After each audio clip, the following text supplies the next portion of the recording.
আহলে সুন্নাহ ওয়াল জামাতের লেভাসে কত রকম ভণ্ড বাতিল জাহিল যে ঢুকে গেছে সেটা কোনো আসলে ইয়াত্তা নেই। সুন্দর নারী আমার সামনে দিয়ে যাচ্ছে, তার সৌন্দর্য লাবণ্যতা দেখতে পারছি। আল্লাহ বলছে আমার সৌন্দর্যকে উপভোগ করো। সরকারি একটা আইন আছে 2.2 এরপরে 5 পয়েন্ট গাঁজা আপনি সেবা করতে পারবেন। ভাইরাল তো আমরা তখন থেকেই ভাইরাল, যখন ভাইরাল শব্দ আসে নাই। আপনার ব্যাপারে দুইটা ট্যাগ আছে, একটা হচ্ছে আপনাকে চুপা ওয়াহাবি বলা হয়, গোলাপি ওয়াহাবি বলা হয়, আবার অনেকে সরাসরি ওয়াহাবিদের এজেন্টও বলে। এগুলোকে আমি এনজয় করি। আপনার দিনের কথা বলতে গিয়ে আপনি পাথর খাইতে পারলে আমার মা বাবাকে গালি শুনাইতে পারবো না। আমি আমার বাবা মাকে আপনি রাসূলের কদমে উৎসর্গ করেছি। শুন থেকে পান কষলে সে ওয়াহাবি হয়ে যাওয়া, কাফের হয়ে যাওয়া, শিয়া হয়ে যাওয়া, এই ক্ষেত্রে আপনার সবার উদ্দেশ্যে কি বার্তা থাকবে? বিধর্মীরাও অনেক সময় হয়তো আমাদেরকে দেখে বলবে যে আমি যে ধর্মে আছি এই ধর্মে ঠিক আছি।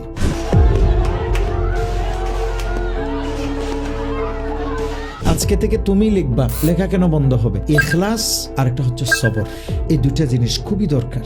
এভাবে লাঠি নিয়েই বললেন যে তুমি ওয়াজ করো। বর্তমানে উরুসের নাম দিয়ে কি না চলছে, কিয়ামতের ময়দানে যে আমাদের বিচার হবে, কবরে হাসরে আমাদের বিচার হবে, এলম এবং আমলের উপর বিচার হবে। কিন্তু জ্ঞানের যাকাত হচ্ছে চুপ থাকা। অশ্লীল যে গান সন্দেহাতীত ভাবে হারাম, মাজিফ এবং দফ এক জিনিস নয়।